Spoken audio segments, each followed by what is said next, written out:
So you've come to see what we call best practice DNA. I'm Hamish, Bibby, Kelso Genetics, and Neville, Hamish here, you know AgResearch. So my background, I've been involved with Kelso since probably 2002 with property up in Gisborne where we first started DNA testing. So I've started with little blood blots on pieces of paper in the middle of a paddock where they blow away with handwritten labels, and now we're through to this stage of electronic tags, TSUs, etc. So so the key to what we want to talk today about is just making sure, going through the process of what we require for the labs, which we have the two labs that we've been using, Zoetis and Genomes, what their requirements are, and delivering it to them in a format that they can read and understand what we've done and make sure we get the most accurate results out the other end. So what we've got in front of us here is what I would have pretty much set up in a docking arrangement. We'll have the tags and everything set out in a docking pen. We had a mob of ewes. We've drafted the ewes off, we bring them in. We go through the process of what we require to capture. The first thing obviously is we need to record the paddock, the flock number of what we're doing, and the paddock mob code, or whatever you want to call it, lamb groups, etc. So we just run a docking book at the start of every mob, and every day we start a new page, write in the date, write in the mob, that the flock code that we're using, the paddock name or the lambing group, or whatever you want to call it, that comes in, and any other notes that we want to put beside it, whether they're AI, ET, etc. I mean, we all have our own little things that we want to record against each one. So then, ideally, then we move to the ewes. So you record the bolts on the job? No, but just likes of whether it's whatever other relevant information that needs to go with that as a lambing group. Then we work on the ewes. We process the ewes up a race where the main goal of what we want to capture with the ewes is their EID capturing their VID for the farm. So we scan the individual animals we do it through a Pratley. So we capture each individual animal as it goes through. We capture a weight at that point. We can do a body condition score if we feel we want to. That way we know we've got every individual animal. We record the wet dries at that point against that animal while it's standing on the crate, and any other confirmation, anything we want to know about it. We like the ewe, we don't like it, we make a comment or colour at that point. You can do it up the race with a wand, but you just got to be very clear that you capture every animal. You don't do any shedding? Don't shed out? We do not shed out. Yeah, so what animals go into that paddock are recorded as they come in, and they're captured at that point in one given day. Yeah. This is at docking time? This is at docking time. So, got to get in the habit of calling it tail. You're a South Islander. You're a South Islanders, yeah. So we pretty much, we leave them to their own devices. We don't take anything out, shed them out, remove them early. They come in at that point, and then that's where they go on to weaning from there. And you've got to be careful. You want to make sure that it's that specific animal, that paddock you're capturing, not putting 2 or 3 paddocks together and coming together, because there will be a variation in survival between paddocks for different reasons. So we're quite clear, we make sure they come in the paddocks that they're in, and we go through the process for each one. Do you take those dry ewes out there and then? There and then we draft them out with the draft, so that's then recorded, and when I send the file off to the lab, to SIL, that's where they get fated out as well at that point. Right. So the ewes that have been set stock, are they a mixture of singles, twins, triplets, or are they just can be anything. Fetal age is what we mainly do it in, because with DNA we've got a fetal age everything, so we set stock to fetal age so that we know that group is ready to go for docking. We know approximately within a 10-day period on when it's going to lamb, and then we go through and we wean them in those fetal ages as well, so that when we're comparing lamb records, etc., they're within themselves. So the ewes, it's really just about capturing every ewe that's gone into that lambing paddock. So once we've Yeah. What age, like if you're 10 days, so how long are you waiting before you go through and start this process? As soon as it's practical to get them, because I mean the whole process with our setup is we do tend to move our ewes. We'll go to various locations, but we do actually have to move them on, so they can't just be. You can go into the paddock, but in our situation, we like to bring them to the yards, so they've got to be able to walk. Yeah. 20 days. Yeah. Yeah, so that's where fetal age set stocking works really well, because it means you know that that group's ready. You don't end up with all your lambs ready to dock on one given week. We just slowly pick our way through. Yeah, so then from that point, so we've written in the book, we then will record how many ewes we've got in the mob. We write that in. We actually we put the weight of the ewes beside them. That's for our reference. Then we move into the lamb pen, and we start with our little lammy here. It's quite small. Yeah. In the wrong way. Look, I was told I wasn't allowed to get it dirty. He's trying to be nice to the lamb. Yeah. He's docked a lot. Yeah. Not. So we use an indicator to record obviously the ewe information. We set that up with a file name for the ewes, which is exactly what we've written in the book. We've got to replicate the file name again into the indicator for doing our lambs. In our situation at home, I've actually got two indicators, one on the race the whole time with the panel reader, and one set up on the docking board. I mean, not everyone will have two indicators, but it's certainly, I find it a lot easier because it means I'm not having to change demands on what I'm setting up. What I've found with workers when you're dealing with other people is you've got your indicator set up with your information you need to record the ewes with. They don't start scanning, putting the ewes through on the lambing docker. It leaves the usage. Yeah, it's just a clear, and it's So it's being very clear and very precise on what you're doing. you'd have them doing them at the same time. So, I mean, depends on the day how much we're doing, but I will often have one lot of ewes happening there, one lot of lambs working, and it's been very just making sure we're clear that what we're doing. So the files are all set up on the lambing indicator. We've got obviously the VID, visual identification, EID, the TSU, where we scan the barcode. We're recording their sex, any faults, and any other comments about the lamb that we want to record. How do you scan the TSU? Yeah, we'll get to that in a second. So the other key point to what we do is to make it easier for the lab. We fill out the book so that we share this page with the lab to make sure that all the files are included. They know what mob has what tag range, what TSU, how number of TSUs, etc. So we always record.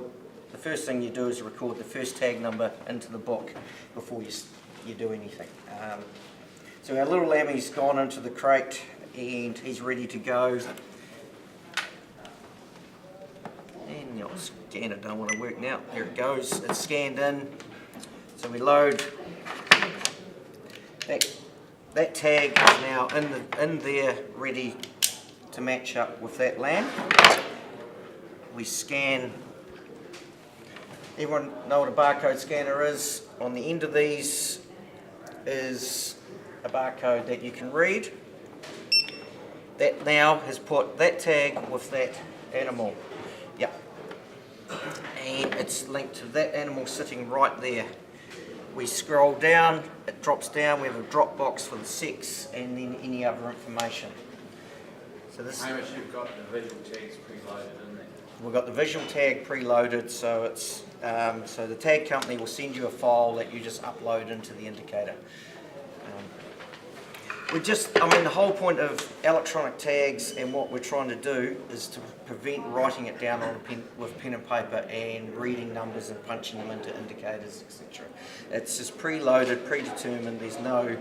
You will be able to buy other companies like Allflex where they are prepared as well. They're sitting side by side and you can do it that way. But this is just, in this company's case, this is what we do. What brand are those tags? These are Z tags. Yeah. So it's just They've changed. Eh? They've changed a bit. Yeah, so this is their FET tag. It's it's a nice little tag. It's very simple. You can use it in the paddock as well. So if you screw up a TSU, you can just scan another one in there and override? Yep, so that's a key point. What we actually need to talk about on that one is, as you can see, our tags come in clusters of 10. So do the TSUs. So we have them laid out so we're not constantly running through boxes trying to get the next one out. We'll have, normally know we've got 40 to 50 lambs in a pen, so we'll have them laid out across the table so that you just grab the next one.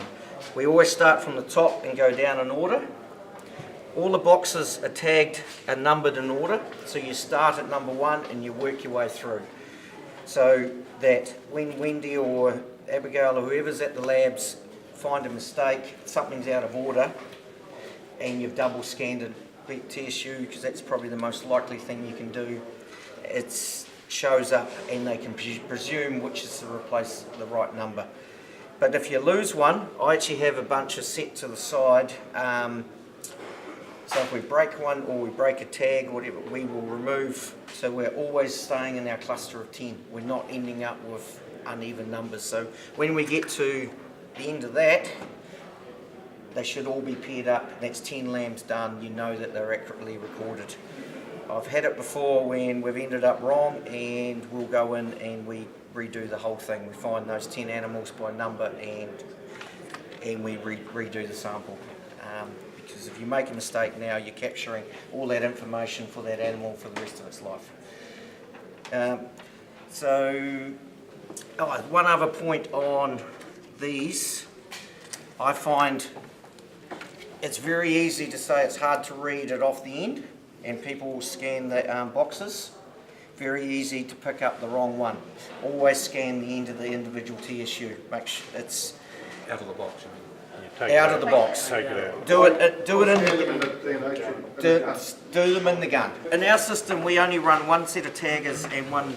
So we have the person standing here, and they are loading all the information, working with this person, capturing any information we want. The lamb then moves to this stage. I can clean the whole rail. Oh shoot, we can brush it afterwards. Dirty wall. Yeah. So while I'm loading these, that person's standing there working with this one, setting up the next set of tags, and they'll just have them sitting on. And as soon as I've tagged this animal, it goes down. No, better not. Wendy will kill me. So this happens at this stage, and we normally have a little container where we drop a very robust container that doesn't blow away, get knocked over, we drop these into, because nothing worse than finding them in the dirt or in here would be impossible. And then the lamb from that stage moves down, and somebody's taking care of the normal docking or tailing business at the other end. So Hamish, you're just giving them the one visual tag? No, we have two. We have one visual, one EID, same tag number, printed on both. So if we lose one, we've still got another. Yep. How many are you losing? Like if you tag them at tailing and they come through at weaning? I would have lost very few by weaning. We might have one or two that don't read. So we'll cut a replacement. It's generally in the older ewes that we start to lose them. Your first year, you'll get by with very limited losses. If you put the tags in the front of the left ear, you're going to have a lot less cut out at shearing time. Yeah. The front So of the left ear. But your panels are normally on your right. no, you can put your panel on either side.